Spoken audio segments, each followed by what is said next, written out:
आता तुझं आणि माझं असं नातं निर्माण झालंय की नाही देवा, त्या नात्यात अंतर नाही पडता कामा. आपण कधी नातं जोडलंय का हो देवाशी? आता तुम्हाला प्रश्न विचारते, ऐकताय ना सगळे? आपण कधी देवाशी नातं जोडलंय का? परवा एक आजी वारीत भेटल्या मला, अशा वयस्कर होत्या, घरात कोणी देव पूजतच नाही ना, त्या नसतील तर मग त्या डब्यात घेऊन आल्या होत्या आणि रोज ती पूजा करायच्या. माझं फार बारीक लक्ष होतं त्यांच्याकडे आणि मी बघायचे तर त्या एक आपला बाळकृष्ण असतो की नाही देवाऱ्यात, प्रत्येकाच्या देवाऱ्यात असतो लड्डू गोपाल, त्याला घेऊन आल्या होत्या एकट्यालाच. आणि त्यांचा तो भाव इतका सुंदर होता. मी त्यांना विचारलं, का हो देवाऱ्यात बाकीचे सगळे देव आहेत त्यांना नाही आणलं? नाही म्हणे, हा सगळ्यात लहान आहे. विठ्ठल विठ्ठल, किती सुंदर भाव आहे हा, वात्सल्य भाव आहे हा, यशोदा मातेचा भाव आहे, वात्सल्य भाव आहे. म्हणून तर भगवंत म्हणायचे उद्धवांना, उद्धवा माझ्या यशोदा आईसारखी आई जगात नाही सापडणार कुणाला, कुणाला नाही. इतकं प्रेम करावं, इतकं भाव सुंदर, माधुर्य भावाची उपासना करावी अनेक संतांनी. आणि हाच भाव भगवंताला इतका प्रिय झाला की त्या भावापोटी पोहे सुदाम देवाचे फके मारी कोरडच खाल्लं. शबरीची उष्टी बोरं ऐका महिमा आवडीची, बोरे खाय भिल्ली तिची. उष्टी बोरं खाल्ली, पण शबरीकडे लक्ष्मण ज्यावेळी साशंक्य नजरेने पाहत होते ना, त्यावेळी शबरी माता सांगते, का सौमित्रा शंकित दृष्टी, अभिमंत्रित ही नव्हे तर उष्टी. ही अभिमंत्रित केली आहेत मी रामाच्या नावानी, या वदनी तर नित्य नांदतो वेदांचा मधुरिमा. आता रामराय ही उष्टी बोरं खातील, तू मनात शंका आणू नको, कारण ही नामानी पवित्र झालेली बोरं आहेत. इतकं प्रेम, इतका सुंदर भाव व्यक्त करावा. तुकोबराय म्हणतात, देवा पांडुरंगा परमात्म्या सख्या, माझा भाव तू सुद्धा तुझ्याशी असाच आहे. का होता हो? कारण चमत्कार नाही घडले तर भगवंतानी अनुभूती दिली वेळोवेळी. 18 वर्ष सलग 12 वर्ष पडलेला दुष्काळ तुकोबरायांच्या देहूमध्ये, संबंध महाराष्ट्रामध्ये. आणि त्या दुष्काळाच्या अवस्थेमध्ये 14 पोती कर्ज खतं लोकांची घरात भरलेली होती, ती दिली इंद्रायणीच्या डोहात, वाटून टाकली लोकांना, सगळं दान करून टाकलं. आणि आता पांडुरंग वासुदेव हरी, पांडुरंग हरी करत तुकोबराय भजन करायचे. एखाद्या दिवशी सकाळी 70-80 वर्षाची एखादी जख्ख म्हातारी तुकोबरायांच्या दारात उभी असलेली महाराजांना दिसायची.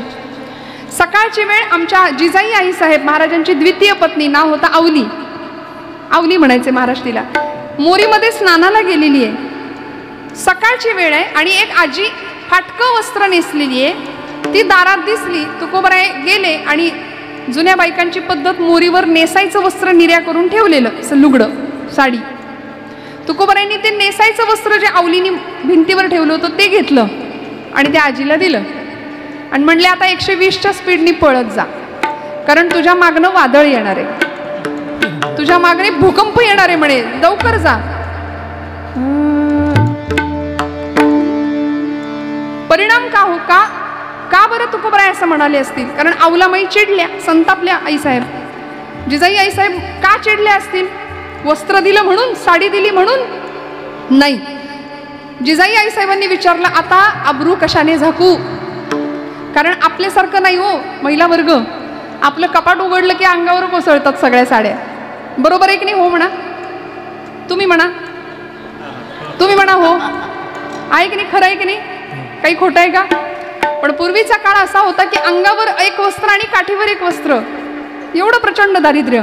पण त्याही अवस्थेमध्ये नको चिंता करू वस्त्रा या पोटाची, नको चिंता करू वस्त्रा या पोटाची, नको चिंता करू वस्त्रा या पोटाची, नको चिंता करू वस्त्रा या पोटाची, नको चिंता करू वस्त्रा या पोटाची, नको चिंता करू वस्त्रा या पोटाची, नको चिंता करू वस्त्रा या पोटाची, नको चिंता करू वस्त्रा या पोटाची, नको चिंता करू वस्त्रा या पोटाची.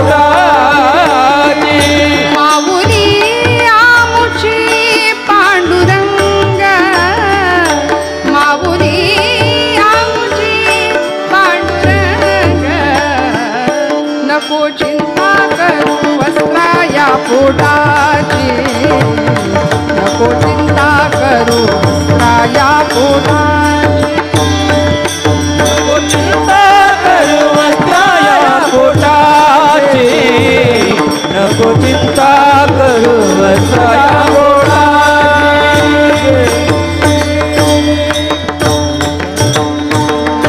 आता देवा असं नातं जुळलं, औलीला समजावून सांगावं चिंता करू नकोस, नको चिंता करू वस्त्रा या पोटाची, माऊली आमुची पांडुरंग. आणि समजूत घातल्यानंतर या प्रसंगामध्ये महिपत महाराजांनी हे चरित्र लिहिलं ना, वर्णन आहे. स्वतः परमात्मा पांडुरंगानी आपला पितांबर औलीला लाज झाकायला दिलाय. या परिस्थितीमध्ये भगवंत पूर्णपणे आमची काळजी घेतो ही एकदा दृढ भावना मनात निर्माण झाली ना, की भगवंताशी असं नातं जुळतं की आता त्या नात्यामध्ये दुरावा नको असतो खऱ्या भक्ताला. म्हणून महाराज म्हणतात, देवा तू वाट्याला जे दुःख देशील ना ते स्वीकारायला तयार आहे. तू वाट्याला जे जे प्रारब्ध भोगायला देशील ते भोगायला तयार आहे. आता माझ्या भावाला अंतराय देऊ नकोस.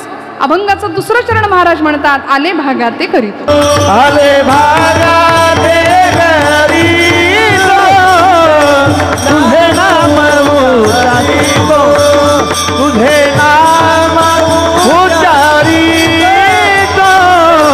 तुझे नाम. आले भागा ते करीतो, तुझे नाम उच्चारितो. महाराज म्हणतात, देवा आमची तुझ्याकडून कसलीच तक्रार नाही. असं कुणाचं म्हणणं आहे? जागे आहेत ना आपण सगळे? कुणाचं म्हणणं आहे असं? तुकोबरायांचं म्हणणं आहे. आले भागा ते करीतो, काही तक्रार नाही देवा, तुझ्याकडून आमची कुठलीच तक्रार नाही. तू जसं ठेवलंयस तसे आम्ही राहतोय. ठेविले अनंते तैसेची राहावे. असं बोललं की आमची तरुण भावंड मला भेटतात, ताई संतांनी कर्तृत्ववाद नाकारलाय. ते म्हणले नुसतं बसून राहायचं, ठेविले अनंते तैसेची राहावे, चित्ती असू द्यावे समाधान. अरे तसं नाहीये गड्या, काहीच करायचं नाही असा अर्थ नाहीये त्याचा. कर्तृत्वाला नाकारलं नाहीच संतांनी, पण आहे त्या परिस्थितीमध्ये थोडं समाधानी राहायला शिकूया. म्हणून महाराज म्हणतात, आले भागा ते करीतो, तुझे नाम उच्चारितो. तू जे आयुष्य दिलंय ना ते आम्ही स्वीकारलं, तक्रार कुठलीच नाही. आणि खरं आहे संतांनी तक्रार नाही केली, तक्रारी तुम्ही आम्हीच फार करतो. फार तक्रारी येतो आपल्या. कधीतरी विचार करा ना, सगळं दिलंय की नाही, किती छान दिलंय सगळं. आता श्रावण महिना सुरू झाला, आमच्या तक्रारी उपासनेत सुद्धा असतात, भक्तीत सुद्धा असतात. एक जण म्हणाले, ताई आता बेल वाहतोय शंकराला, परवापासून रोज 108 बेल व्हायचं हे केलं, पण पावला नाही तर, शंकर पावला नाही तर मग देव बदलू का? इतके संशय आहेत आमच्याकडे, इतक्या तक्रारी आहेत. छोट्या छोट्या गोष्टीवरून आमची निष्ठा आणि विश्वास कमी पडतो. त्यामुळे मग परिस्थिती जशी मिळेल ना त्यामध्ये आम्हाला असं समतोल राहता येईल का, ज्याला बॅलन्स्ड म्हणतो आपण मराठीत, असं छान राहता येईल का? सुखदुःखे समे कृत्वा लाभा लाभो जया जय. भगवंतांनी किती छान मार्गदर्शन केलं आपल्याला. असं राहता येईल का? ज्याला सतत तक्रारींची सवय आहे ना त्यांनी कधीतरी सकाळी उठावं, मस्तपैकी लवकर उठावं. आपण उठतो, आपल्यापैकी उठत असतील मंडळी, पण बरेच मंडळी सूर्यवंशी आहेत आता, ते उठतच नाहीत. त्यांना ब्रह्ममुहूर्त वगैरे हे काही माहिती नसतं आत्ताच्या आमच्या नवीन पिढीला, अजून पुढच्या बरं का. पण पूर्व जुन्या लोकांचा शिरस्त आहे रोज सकाळी पहाटे उठावं. ज्याला असं वाटतं ना आपल्या खूप तक्रारी, आपण खूपच तक्रारी करतोय, त्यांनी एकदा सकाळी लवकर उठावं आणि असं रस्त्याने चालत जावं. का? कारण बरीच माणसं तुम्हाला रस्त्याने सकाळचं वॉकिंग जॉगिंग काय ते करत असताना दिसतील. त्यातल्या एकाला कुणाला तरी विचारायचं, हे सगळं का करताय? तुम्हाला उत्तर मिळेल, पोट कमी करायला. बरोबर ना? पोट कमी करण्याकरता हे सगळं करतोय. कधीतरी विचार करावा, या जगातली निम्म्यापेक्षा जास्त मंडळी पोट कमी करण्याच्या मागे आहेत आणि निम्म्यापेक्षा जास्त मंडळी पोट कसं भरायचं याच्या मागे आहेत, याच्या धावपळीत आहेत. तिथून गेलं की एखाद्या मंदिरात जायचं, मंदिरामध्ये एखादा भिकारी बसलेला दिसेल समोर, तो भीक मागतोय. तिथून देवाकडे जा, एखादा श्रीमंत व्यक्ती देवापुढं भीकच मागतोय, विठ्ठल. तिथून थेट एखाद्या मस्त मोठ्या हॉस्पिटलमध्ये जायचं. हॉस्पिटलमध्ये गेल्यावर श्रीमंत आणि गरीब सगळेच एकत्र बसलेले असतात, चेहरे पाडून. आपले नातेवाईक असतात ICU मध्ये. ECG वरची रेषा बघायची कुठंतरी जाऊन एखाद्या हळूच. कशी असते ती रेषा? जिवंत माणसाची म्हटलं, जिवंत माणसाची ECGची रेषा आपण कधी पाहिली आहे का? कशी असते ती? हां, होय की नाही? वर खाली वर खाली. ती रेषा सरळ झाली की सगळं संपलंय. जोपर्यंत आपण जिवंत आहोत, तुकोबराय हेच सांगतात त्यांच्या भाषेत, रात्रंदिन आम्हा युद्धाचा प्रसंग, अंतर्बाह्य जग आणि मन, संघर्ष हे आयुष्याचं दुसरं नाव आहे. मग तक्रार कशाची करायची, कोणाकडे करायची? जॉर्ज वॉशिंग्टन असं म्हणायचे की अमेरिकेचे राष्ट्राध्यक्ष झाले, ते म्हणायचे की माझ्याकडे गरिबी होती प्रचंड, पायात घालायला चांगले बूट नव्हते, पण ते बूट माझ्याकडे नव्हते याचं दुःख त्या दिवशी संपलं जेव्हा मी पायच नसलेला माणूस पाहिला. किती दिलंय भगवंतांनी आपल्याला, किती दिलं, त्याच्याविषयी कृतज्ञ राहूया ना. म्हणून तर एखादी जागतिक विश्वविक्रम करणारी मनू भाकर नावाची मुलगी म्हणते की मी माझं सगळं श्रेय, सगळे मेडल भगवद्गीतेला समर्पित करते. पाहिलं ना ऑलिम्पिक, आपण सगळं समर्पित केलं, गीतेचा प्रसाद म्हणून हे यश तिला मिळालं, हे ती मान्य करते. ही भारतीयांची श्रीमंती आहे विठ्ठल. पण आपलं कसं आहे माहितीये का, सगळ्यातनं पळवाटा आपण काढतो, सगळ्यातून पळवाटा काढतो. आता आपली शिवस्तुती आहे बघा, पहिला श्लोक आहे, कैलास राणा शिवचंद्र मौळी फणींद्र माथा भ्रुकुटी झळाळी. भ्रुकुटी बरं का, काही मंडळी मुकुटी म्हणतात. भ्रुकुटी झळाळी कारुण्य सिंधो भव दुःखहारी तुझ वीण शंभो मज कोण तारी. हा पहिला श्लोक आहे आणि शिवस्तुतीतला सगळ्यात शेवटचा श्लोक आहे. शास्त्राभ्यास नको, श्रुती पडू नको, तीर्थासी जाऊ नको, योगाभ्यास नको, व्रते मख, मख म्हणजे यज्ञ, मख नको, तीर्थे तपेती नको, काळाचे भय मानसी धरू नको, दुष्टासी शंकू नको, ज्याची या स्मरणे पतित तरती तो शंभू सोडू नको. असा शेवटचा श्लोक आहे. परवाच्या एका कीर्तनात मी हा श्लोक गायले. म्हटला एक गृहस्थ मला येऊन भेटले, अगदी खरं सांगते बरं, आणि ते म्हणाले ताई तो श्लोक लिहून देता का? म्हटलं कुठला? मी बरेच श्लोक म्हटलं नेमका कुठला पाहिजे? ते म्हणले ज्याच्यामध्ये हे करू नको, ते करू नको, ते करू नको, ते करू नको असं सांगितलंय ना, तो श्लोक लिहून द्या म्हणाले. शास्त्राभ्यास नको, श्रुती पडू नको, तीर्थासी जाऊ नको, योगाभ्यास नको, व्रते मख नको, तीर्थे तपेती नको, काळाचे भय मानसी धरू नको, दुष्टासी शंकू नको. अरे हो, हे सगळं नको नको असलं तरी सुद्धा ज्याची या स्मरणे पतित तरती तो शंभू सोडू नको विठ्ठल. आले भागा ते करीतो, पण तुझे नाम उच्चार, कितीही प्रतिकूलता आली ना तरी तुझं नाम घ्यायचं सोडणार नाही. संतांनी हे सांभाळलं बरं का. आमचं असं आहे की प्रपंचात सुख असेल तेव्हा देव अजिबात आम्हाला आठवत नाही, पण संतांनी प्रतिकूलतेला सुद्धा, म्हणजे बघा ब्रह्मचैतन्य गोंदवलेकर महाराजांचं वाक्य आहे, प्रपंचातली प्रतिकूलता ही परमार्थातली अनुकूलता ठरत असते. वेदना जितकी जास्त वेदना आम्हाला भौतिकात प्रपंचात मिळेल ना, रडायचं नाही असं समजायचं देवाची आपल्यावर कृपा आहे, कारण तीच वेदना आम्हाला भगवंताकडे घेऊन जात असते. सगळं छान असताना कुणी देवाला आठवत नाही. एवढंच कशाला, आमची शाळेतली पोरं सुद्धा एरवी नाही जाणार पण गणित इंग्रजीच्या पेपरला तिकडे जातात की नाही. आम्हाला प्रतिकूलता जरा दिसली की आम्हाला देव आठवतो, आम्हाला सुबत्ता सगळी असते तेव्हा परमेश्वर आठवत नाही. म्हणून म्हटलं सुखी संतोषान यावे, माऊलींची ओवी आहे, दुःखी विषादान भजावे आणि लाभा लाभ न धरावे मना माझी. सुख आलं हुरळून जायचं नाही, दुःख आलं खचून जायचं नाही. सारे गम पधनी मध्ये मध्यम हा स्वर जसा आहे ना तसं राहायचं, मध्यम न्यूट्रल. काही झालं तरी आम्ही तसेच. अहो प्रभू रामचंद्रांकडे बघा, आदल्या रात्री दशरथ राजांनी सांगितलंय उद्या राज्याभिषेक होणारे राजा तुझ्यावर छत्र चामर परिधान करणार, सप्त नद्यांचं जल डोक्यावर अभिषेक्त होणार, हे दशरथ राजांनी सांगावं. काही काळ मध्ये लोटला आणि कैकईच्या वचनांनी कैकईनी तिच्या वचनांची आठवण करून दिली. दशरथ राजांनी प्रभूंना सांगावं राजा राज्याभिषेक नाही, 14 वर्ष वनवास. पण जेव्हा राज्याभिषेकावर बसायचं होतं तेव्हा हुरळून गेले नाहीत, म्हणाले ठीक आहे. वनवासाला जायचं ठरलं तेव्हाही म्हणाले ठीक आहे, काही हरकत नाही. कुठल्याही परिस्थितीला सामोरं जाण्याची तयारी. म्हणून तर रामांचा आदर्श या देशातल्या प्रत्येक तरुणांनी का ठेवायचा. मी म्हणते आता जरा वेब सिरीज वगैरे एखादी नाही बघितली तरी चालेल, पण रामांचं चरित्र वाचायला घेऊया आता. इथल्या प्रत्येक माझ्या भावंडांनी, प्रत्येक, कारण काळाची प्रचंड मोठी गरज आहे, प्रचंड. का माझ्या ज्ञानोबांना वाटलं विश्वाचे आर्त माझ्या मनी प्रकाशले, विश्वाचे आर्त माझ्या मनी प्रकाश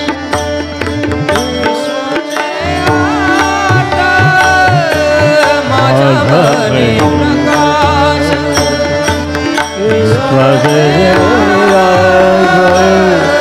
माझ्या मनी प्रकाश अवघेची धारे देह ब्रह्म अवघेची धारे देह ब्रह्म विश्वासे आता माझ्या मनी प्रकाशने विश्वासे आता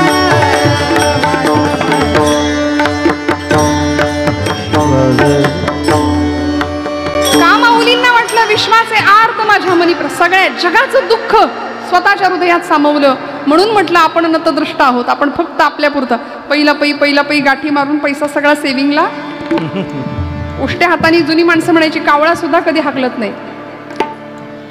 ना देवाचा ना देशाचा ना धर्माचा विचार कधीच कुठलाच विचार नाही. आम्ही जन्माला येतो जगतो स्वतःच्या आनंदासाठी आणि एक दिवस निघून जातो. काय उपयोग अशा जगण्याचा. संतांना हे वारंवार आम्हाला सांगावं लागलं की आम्ही काहीतरी देणं लागतो समाजाचं आमच्या मातीचं. म्हणून आमच्या जीवनाचा प्रवास सुद्धा माता ते माती असा होतो. मातेपासून सुरू होतो नाळ जोडलेली असते आईशी ते मातीत जाऊन मिसळतो आम्ही. एका वेलांटीचा फरक आहे म्हणजे आमचं आयुष्य आहे. त्यामुळे त्या मातेशी आणि मातीशी इमान राखून जर आम्ही राहिलो ना तर भगवंताला आम्ही प्रिय ठरू. मग अशा भक्तीच्या प्रांतामध्ये आमच्या मनाची अवस्था कशी असली पाहिजे तुकोबराय सांगतात अभंगाचं तिसरं चरण. दृढ माझे मन दृढ माझे मन ओ विठ्ठल दृढ माझे मन येथे राखावे बांधून. अभंग 4 चरणांचा असला तरी अर्थाच्या दृष्टीने खूप मोठा आहे. महाराज म्हणाले माझं मन सगळीकडे धावतं रे पण इथं येत नाही. सगळीकडे धावतं जे करू नको म्हटलं की तीच गोष्ट मन आमचं करणार आहे. मनो हि द्विविधम प्रोक्तम शुद्धम च अशुद्धमेव च अशुद्धम काम संकल्पम शुद्धम काम विवर्जितम असं म्हटलंय. अशुद्ध मन कामना करतं कामसंकल्प करत राहतं आणि शुद्ध मन हे संकल्प विरहित राहतं. निर्लेप निष्काम म्हणतात ना असं मन भगवंतांच्या ठिकाणी राहावं. तुमचं आमचं सुद्धा आमचं मन सगळीकडे धावतं. ब्रह्मचैतन्य गोंदवलेकर महाराजांना एकाने विचारलं म्हणाले महाराज तुम्ही म्हणता मनापासून नाम घ्या. नाम कसं घ्यायचं मनापासून. म्हणले मन लागतच नाही नामात मग काय करायचं. महाराज हसले आणि म्हणाले मनाला नाही म्हणायला शिका. मनाला नाही म्हणायला शिका. म्हणजे काय करायचं म्हणाले न हे अक्षर घ्या आणि ते मनाला जोडा. कुठे जोडायचं कुठेही जोडा. पुढे जोडा मध्ये जोडा आणि शेवटी जोडा. कसंही कुठेही जोडा म्हणाले. जे होतंय ते करा. काय होणार आहे हां मग तेच करायचंय ना आम्हाला आयुष्यभर. आम्ही नेमकं ते करायला तयार नाही. याचा अर्थ याचं कारण असं आहे की आमचा कुठेतरी अहंकार आडवा येतो. मन सर्वस्व अर्पण आम्ही करत नाही ना. आईकडे लेकरू बनून जावं तेव्हा आईची भाषा लेकराला कळते. ज्ञानोबांची ज्ञानेश्वरी आम्हाला कळत नाही असं आम्ही म्हणतो. अडचण अशी आहे की आम्ही लेकरू व्हायला तयार नाही. त्यामुळे मनाची धाव कुठे गेली पाहिजे महाराजांनी सांगून दिलं की नाही. दृढ माझे मन येथे राखावे बांधून मना तेथे धाव घेई. मना तेथे धाव घेई. मना तेथे धाव घेई.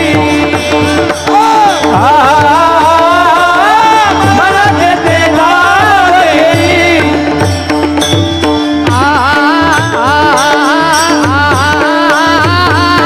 मना तेथे धाव घेई.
दृढ माझे मन येथे राखावे बांधून. मनाची दृढता कुठे असली पाहिजे? भगवंताच्या नामाजवळ, भगवंतांच्या अस्तित्वाजवळ, त्याच्या रूपाजवळ, त्याच्या गुणांजवळ. त्याचं रूप कसं आहे हो?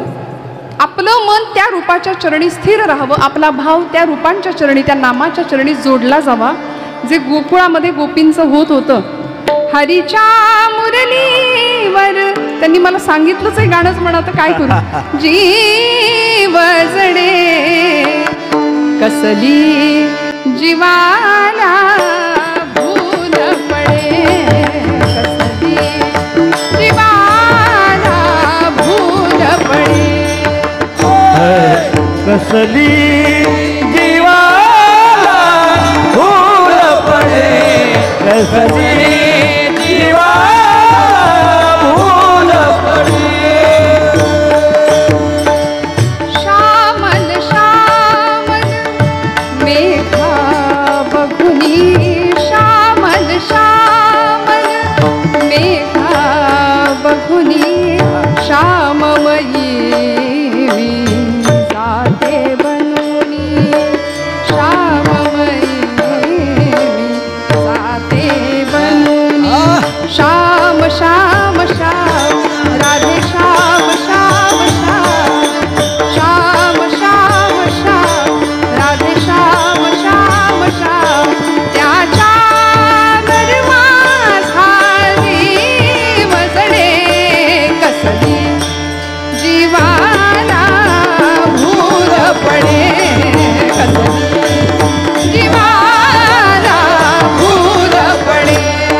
घेतली की सगळ्या गोपींचं लक्ष दृढ माझे मन येथे राखावे बांधून.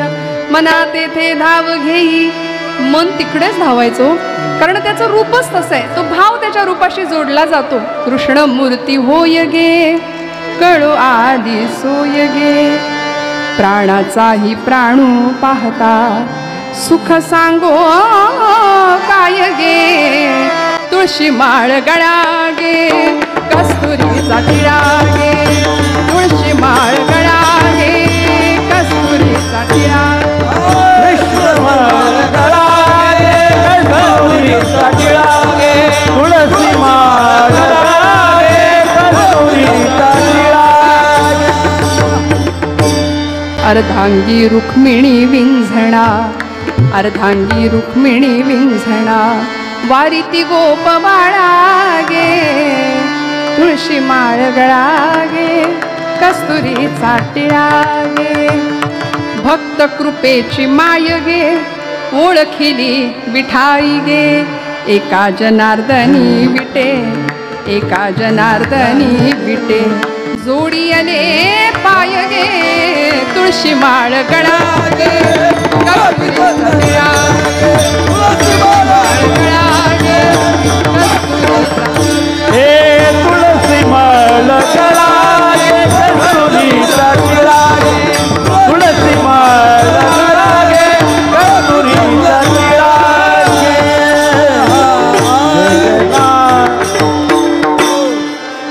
दृढ माझे मन येथे राखावे बांधून. भगवंता तुझ्या रूपाशी, तुझ्या नामाशी माझं मन असं बांधलेलं राहू दे की जे जनाबाईंचं होतं, जे नामदेवांचं होतं, जे सावतोबांचं होतं, जे गोरोबा काकांचं, सगळ्या संतांचं भक्तांचं मन भगवंतांच्या चरणाशी होतं, भगवंतांच्या रूपाशी होतं. हा जो आनंद आहे ना, तो मोक्ष सुखाचा आहे. हा आनंद आहे ना, तो आम्हाला देहभान विसरायला लावतो, तो आम्हाला आमचा आत्मभान देतो. वय विसरायला लावणारं साधन म्हणजे कीर्तन आहे. म्हणून अवीट गोडीचा आनंद. आणि काही मंडळी आहेत, ज्येष्ठ आहेत, माझ्यापेक्षा अनुभवी आहेत, इतकी गोडगोड छान प्रमाणं देत आहेत, छान.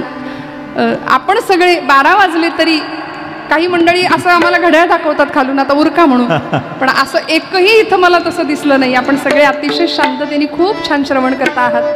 तुकोबराय म्हणतात मनाची अवस्था अशी झाली पाहिजे, असं झालं पाहिजे, अशी अवस्था. मी एक दृष्टांत सांगून पुढे जाते, पटकन आपण शेवटच्या चरणाकडे जाऊ. भैरवी घेऊ. एक गरीब असा होतकरू तरुण बरं का, शिक्षण घेतलं जेमतेम, पण नोकरी नाही म्हणून निराश झाला, मराठीमध्ये फ्रस्ट्रेट झाला थोडासा, असं आपल्याला पटकन कळतं. त्याला काय करावं काय नको कळेना, म्हणून एक दिवस ना त्यांनी प्रयोग करून बघितला. म्हणाले आपल्या प्रारब्धाची परीक्षा घेऊ, आपण लॉटरी काढूया. तिकीट काढलं लॉटरीचं, आणि लॉटरीचं तिकीट घेऊन तो असाच रस्त्याने चालत होता. उन्हाचा तडाखा लागला आणि त्याला घेरी आली, बेशुद्ध पडला, खाली कोसळला. काही संवेदनशील माणसं असतात समाजामध्ये, त्यांपैकी काहींनी त्याला घेतलं धरलं आणि ते लॉटरीचं तिकीट त्याच्या खिशातच होतं. त्याला दवाखान्यात नेलं. दवाखान्यात गेल्यावर डॉक्टरांनी त्याला तपासलं, त्याच्या खिशातलं ते लॉटरीचं तिकीट डॉक्टरांना सापडलं आणि त्यांनी बघितलं तर ती लॉटरी लागलेली होती. डॉक्टर म्हणाले आत्ता हा नुकताच शुद्धीवर येतोय, माणसाला दुःख पचत नाही, सुख कसं पचेल? म्हणजे सुखाचा धक्का सुद्धा माणसाला बसतो, सहन होत नाही, बसतो, धक्का बसतो. मग म्हणाले हळूहळू सांगूया, टप्प्याटप्प्याने सांगूया. मग तो शुद्धीवर आला. थोड्या वेळाने डॉक्टर त्याला भेटायला गेले. ते म्हणाले अरे तुला जर एक 10-20 लाख रुपये जर मी दिले तर तू काय करशील? त्याला इतका आनंद झाला, तो म्हणला डॉक्टर साहेब असं काही होणार नाही, पण समजा तुम्ही म्हणताय मला एक 10-20 लाख रुपये जर मिळाले तर. म्हणाले माझं ITI झालंय, माझं शिक्षण जेमतेम झालंय, मी गॅरेज टाकीन म्हटला. डॉक्टर म्हणाले योग्य ट्रॅकवर आहे, अजिबात कुठे भरकटला नाही, पैशाचा विनियोग उत्तम करतोय, आता संख्या वाढवायला हरकत नाही. तो म्हणाला, डॉक्टर म्हणले तुला एक 50 लाख रुपये दिले तर तू काय करशील? तो म्हणाला मग रोज हात काळे कशाला करत बसू, मी एक शोरूम टाकेन म्हणाला, आणि AC मध्ये बसून छान गाड्या विकेन. डॉक्टर म्हणले एकदम करेक्ट आहे, एकदम योग्य वळणावर आहे. डॉक्टर म्हणाले तुला जर 1 कोटी रुपये दिले तर तू काय करशील? तो म्हटला डॉक्टर साहेब काय चेष्टा करता, अहो माझं नशीब नाही तेवढं, मला एवढे पैसे मिळणार नाही, आणि जर तुम्ही म्हणता म्हणून जर मिळालेच. डॉक्टर म्हणाले काय करशील सांग? जर मला 1 कोटी रुपये मिळाले तर त्यातले निम्मे मी तुम्हाला देईन. डॉक्टर बेशुद्ध. विठ्ठल आयुष्यामध्ये सुखाचा धक्का पचत नाही, दुःखाचा धक्का पचत नाही, म्हणून आमचे गुरुजी असं छान सांगतात की भिंतीवर एक वाक्य लिहून ठेवावं, हेही दिवस जातील. सुख आलं ना तर ते वाक्य जाणीव देतं, खबरदार फार नाचू नको, हेही दिवस जातील. आणि दुःख आलं ना तर तेच वाक्य आपल्याला आधार देतं, हेही दिवस जातील. त्यामुळे कुठल्याही परिस्थितीमध्ये आपल्याला समतोल राहता आलं पाहिजे. आणि मग नामाचं चिंतन मात्र सुटता कामा नये. तुझे नाम उच्चारितो, आले भागा ते करीतो. महाराज म्हणतात पांडुरंगा परमात्म्या, या परमार्थाच्या वाटेमध्ये माझ्यासमोर अनेक काटे आहेत, आता तुझं आणि माझं असं नातं जुळलंय, आता मला अंतर तर तू द्यायचं नाहीच, पण या वाटेमध्ये आता कुठला फाटा सुद्धा फुटू देऊ नको. शेवटचं चरण. तुका म्हणे वाटे नको फुटो देऊ फाटे, आले भागा ते करीतो, तुझे नाम उच्चारितो. दिर दिर तन तन देम तना, दिर दिर तन तन देम तना, दिर दिर तन तन देम तना, दिर दिर तन तन देम तना, दिर दिर तन तन देम तना, दिर दिर तन तन देम तना.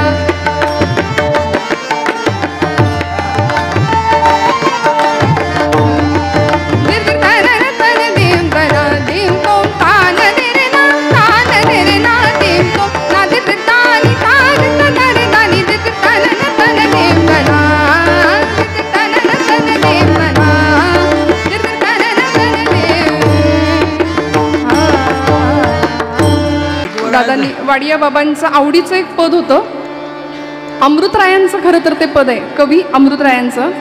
संत पदाची जोड दे रे हरी, संत पदाची जोड, संत समागमे आत्मत्वाचा सुंदर उगवे मोड, दे रे हरी संत पदाची जोड. आपण भाग्यवान आहोत की बाबांच्या कृपाशीर्वादाखाली, छत्रछायेखाली आपण आहात, भगवंताची भक्ती करता आहात. तर संतांचा समागम आम्हाला मिळावा, प्राप्त व्हावा, उत्तम असा भाव आमचाही वृद्धिंगत व्हावा. आणि तुका म्हणे वाटे नको फुटो देऊ फाटे, या आता भक्तीच्या प्रवासामध्ये अन्य कुठल्याही गोष्टीचा फाटा किंवा विकल्प किंवा व्यत्यय यायला नको. आणि भगवंत आमची कशा पद्धतीने काळजी घेतो, आमची नीतिमत्ता शुद्ध असेल, आमचं अंतःकरण शुद्ध असेल, तर मी हात जोडून सांगते माझ्यावर विश्वास ठेवा, भगवंत काटा सुद्धा टोचून न देण्याची जबाबदारी घेतो, खूप सांभाळतो. त्याचं ब्रीद आहे योगक्षेमम वहाम्यहम, तो आपल्याला सांभाळतो.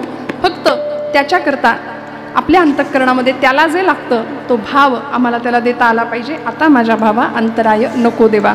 आपल्या कीर्तनाची वेळ संपलेली आहे. झालेली सेवा भगवंत चरणावर मी समर्पित करते. बोलत असताना काही वेडवाकडं गेलं असेल तर मोठ्या अंतःकरणाने क्षमा करा. आपण सर्व बहुश्रुत रसिक मायबाप वर्ग आहात. उत्तम अशी साऊंड सिस्टीम, सर्व टाळकरी मंडळी, विणेकरी, उत्तम संवादिनी वादन, उत्तम वेणुवादन, उत्तम नादब्रह्माची सेवा करणारी सर्व मंडळी, आपण सर्व महिला वर्ग, सर्व बंधुवर्ग, पुरुषवर्ग सगळ्यांच्या चरणी कृतज्ञतापूर्वक वंदन करते. बोलत असताना काही वेडवाकडं गेलं असेल तर मोठ्या अंतःकरणाने क्षमा करा. घड्याळ बरंच पुढं गेलंय. एकदा नामस्मरण करून थांबूया. तुकाराम तुकाराम तुकाराम तुकाराम तुकाराम तुकाराम तुकाराम तुकाराम तुकाराम तुकाराम तुकाराम तुकाराम तुकाराम तुकाराम